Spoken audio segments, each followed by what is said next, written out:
Can AI be used to predict future health risks with something as simple as an ECG? That's what our researchers at Imperial's British Heart Foundation Centre of Research Excellence are hoping to find out. Hi, so I'm Fu Siong Ng. I'm a reader in cardiac electrophysiology and a consultant cardiologist. Hi, and I'm Arun. I'm an academic clinical lecturer and a cardiology registrar. Brilliant. Thank you both for being here. Arun, can you explain your research and what you set out to discover? Yeah, so we took a very large data set of secondary care patients from the US and used their ECGs and used AI models to see if we could predict the risk of early death and diseases from those ECGs. So the first study was using those ECGs to predict when somebody might die on a 10-year horizon and whether or not they were at increased risk of death compared to their peers. And subsequently looked at how we could predict risk of actionable diseases such as heart failure, heart attacks, and dangerous heart rhythm problems. What are the key findings and why are they important? So we found that these models actually perform very well. They often outperform humans and expert humans reading ECG, so they're able to look at the signals and come to diagnoses and predictions that a human can't do. They outperform many of the tools that we currently have, like risk scores that we use to guide clinical management.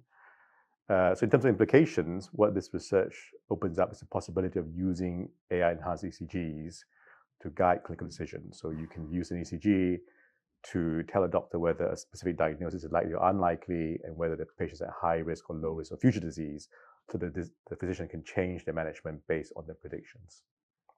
So how does this change our understanding of health risks, particularly those that are hard to detect early? I think there's two large areas where this might potentially impact patients. One is general populations who we traditionally use, as Fu Siong mentioned, somewhat crude risk scores to try and predict risk of things like heart attacks. We found that AI ECGs could be used in these populations more accurately to predict things like risk of heart attacks and strokes, which could then guide doctors to prescribe, for example, statin medications to help reduce that risk. Another broad area is patients with established disease who might be at risk of dangerous heart rhythm problems, known as ventricular arrhythmias. Currently, we use, again, relatively crude metrics and measurements on imaging to decide whether or not someone might qualify for a prophylactic defibrillator that could be used to prevent the risk of sudden death. We found that the AI ECG models performed much better than that metric and therefore could be used to guide decisions in that area. So what could this mean for early diagnosis in the future?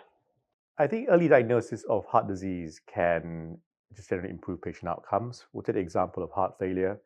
There are a lot of patients out there who are living with heart failure where the heart muscle function is weakened, but they're not aware of it. And the first time we find out is when they crash into A&E, really unwell, and the outcomes are not great. So if we can have tools that allow for earlier diagnosis, so take the example of heart failure, we can pick it up before they are unwell, start treatments that prevent deterioration. This would obviously reduce the likelihood of any adverse outcomes for the patient, probably also improve or reduce the cost to NHS, because by picking up disease early, treating them early, you reduce the overall cost for the health service. What are the next steps for the research?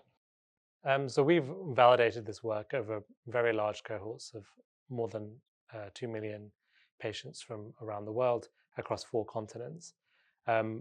But that's all using data that's backwards looking. What we want to do is validate this prospectively in clinical studies, particularly in the NHS, using patients in the NHS to show that these things can work, so we can detect hidden disease and also predict the risk of future disease from happening.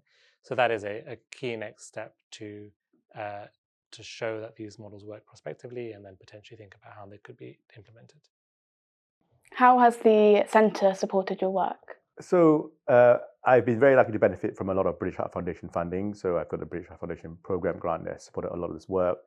But the Centre Research Excellence has been key, both in the previous and current rounds, in providing pump priming funding. So some of the projects we discussed have benefited from early funding from the centre so that we can go out and get more substantial external funding. The centre is also very good at supporting earlier career researchers like Arun, where they have specific schemes for ECR, so allow them to have their first grant and then move on to get larger funding. So the CRA, I think, is crucial to some of this work that we discussed.